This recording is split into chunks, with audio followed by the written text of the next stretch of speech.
पितृ स्तोत्र सुनते हैं। शुभ समय आ गया, चलिए।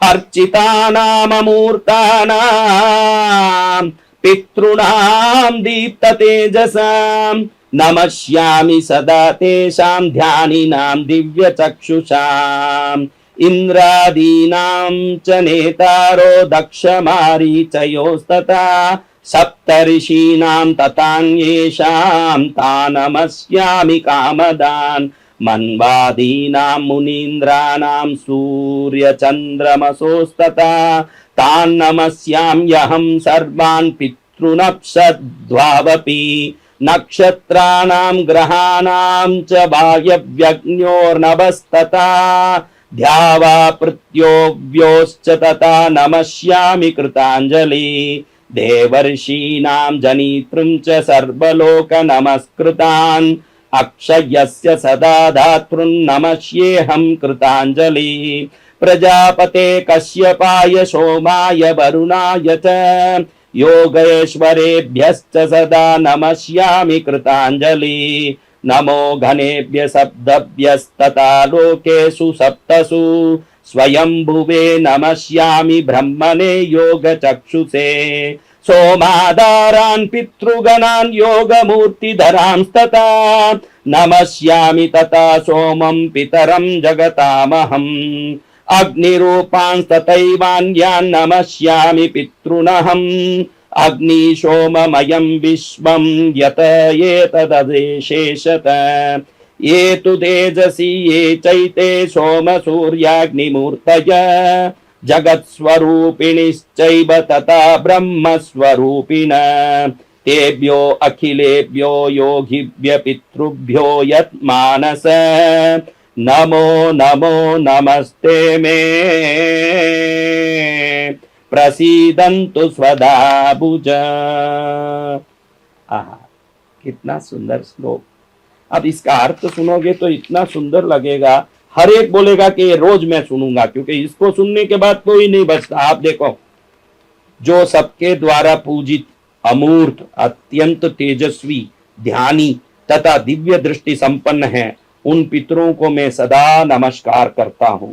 जो इंद्र आदि देवता दक्ष मारीच सप्त ऋषियों तथा दूसरों के भी नेता हैं, कामना की पूर्ति करने वाले उन पितरों को मैं प्रणाम करता हूं। जो मनु आदि राज ऋषियों मुनीश्वरों तथा सूर्य और चंद्रमा के भी नायक है, उन समस्त पितरों को मैं जल और समुद्र में भी नमस्कार करता हूं। जल और समुद्र में क्यों? मैंने कहा कि जल के रूप में ही पितृ निवास करते हैं। जल स्वरूप में इसलिए कहा, मनु आदि राज ऋषियों मुनीश्वरों सूर्य चंद्रमा के भी नायक है, उन समस्त पितरों को मैं जल और समुद्र में नमस्कार करता हूं, क्योंकि उसी में वो रहते हैं। नक्षत्रों ग्रहों वायु अग्नि आकाश और द्युलोक तथा पृथ्वी के भी जो नेता हैं, उन पितरों को मैं हाथ जोड़कर प्रणाम करता हूं।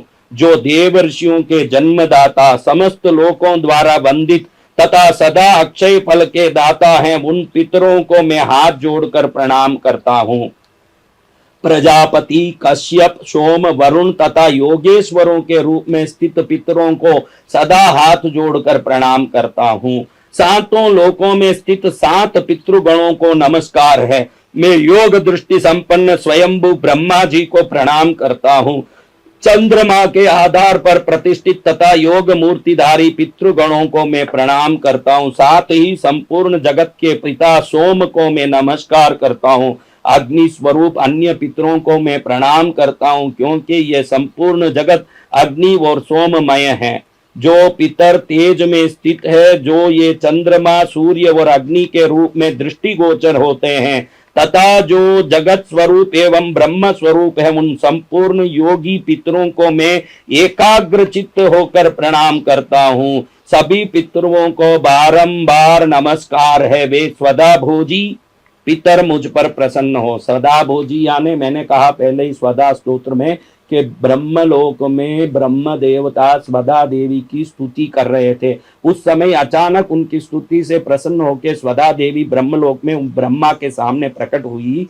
तो ब्रह्म देवता ने स्वदा देवी को पितरों को सुपुर्द करके कहा कि आज से जो आपके लिए जो भोज मिलेगा, जो यज्ञ होगा उसमें स्वदा कहा जाएगा, वो स्वदा के शक्ति से ही आपको अन्न मिलेगा, जल मिलेगा, तृप्ति मिलेगा। इसलिए इसमें लिखा है, पितृओं को बारंबार नमस्कार है, वे स्वदा भोजी पितृ मुझ पर प्रसन्न हो। स्वदा भोजी यानी स्वदा देवी के द्वारा भोजन प्राप्त करने वाले, होम में भी स्वदा कही जाती है अंत में, और श्राद्ध में भी स्वदा कही जाती है। ऐसे स्वदा भोजी पितृ मुझ पर प्रसन्न हो।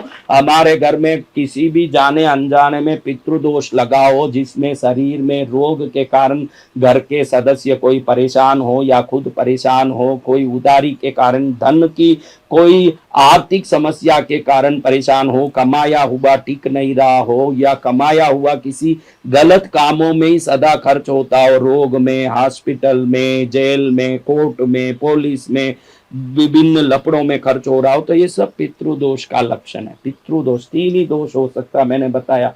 एक तो कुल देवता का दोष, कुल देव पूजा से आने वाला दोष। दूसरा दोष ग्रह दोष, आपके जन्म कुंडली में अब जो दशा चल रही है, वो दशा के हिसाब से पूर्व कर्मानुसार आने वाले दुख और संकट।